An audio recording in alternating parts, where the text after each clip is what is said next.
Hello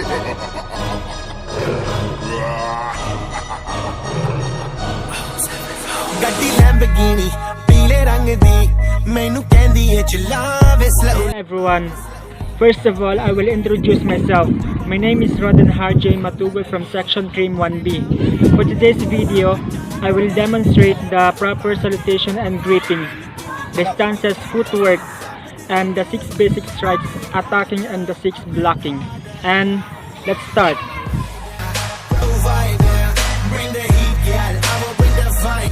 This is the tip of the stick, and we hold the stick 2 inches from the bottom to the punyo, or 3 inches from the bottom to the punyo. Some systems are holding from the bottom, but we follow the distance of the punyo about 2 to 3 inches. When doing salutation, close your legs together. Then put your right hand to your left chest, then extend your left hand to left side, then bow. After bowing, form an X with your 2 sticks and open your legs. And if we are holding 1 stick, just place your right hand to your left chest and your left hand should remain, then bow. After bowing, form an X with your stick in a hand and open your legs. And an empty-handed or without harness, just place your right hand to your left chest and your left hand should remain, then bow. After bowing, form an X with your 2 hands and open your legs. First stance is very common in the military, like the attention, which is the closed leg stance. And the second stance is the open leg stance, which is also common in the military in separate rest.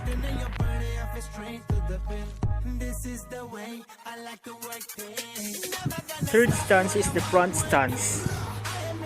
60 to 70% of your body weight is at the front leg. It can be left or right foot forward and your body is facing front. The fourth stance is the back stance. 60 to 70% of your body weight is at the back leg. It can be left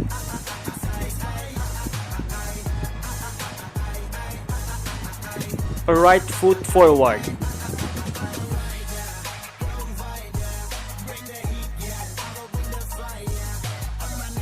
Fifth stance is the side stance. Your body is facing sideways when doing the side stance. Straight your front leg like this. It can be right or left foot forward.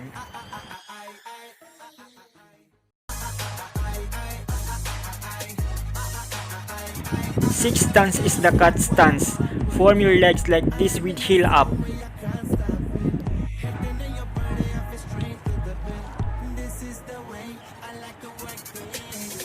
Heel up your front leg like this. It can be left or right foot forward.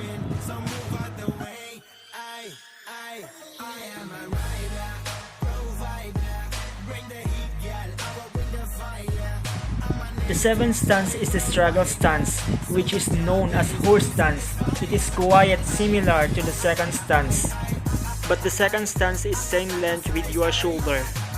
And remember, your knees are not bending forward like this, which causes too much stress on your knees.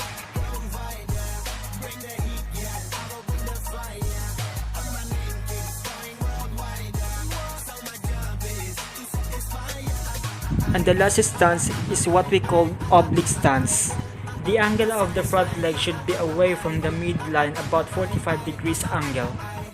Front stance is at the midline, but the oblique stance is away from the midline.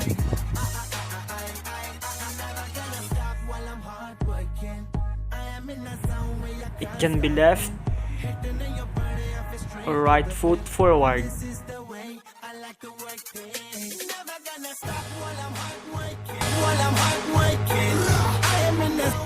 The first footwork is what we call V-step. The stance is in oblique stance. It can be right or left foot forward. Oblique stance right forward and oblique stance left forward. Next footwork is the triangular moves.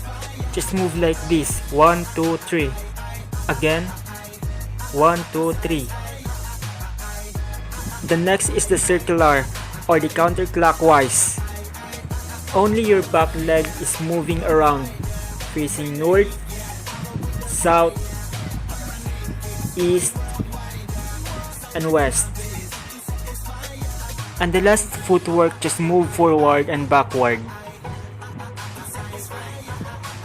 Forward, backward. Forward, backward. Now I will demonstrate the 6 basic strikes attacking. Strike number 1 from the side head, strike number 2 from the other side, strike number 3 is at the knee, 4 on the other side, and number 5 impale it below the chest. And the last strike is the frontal strike. Next is the blocking. Make sure to hold your stick tight. Block number 1, block number 2, block number 3, block number 4, block number 5, and 6.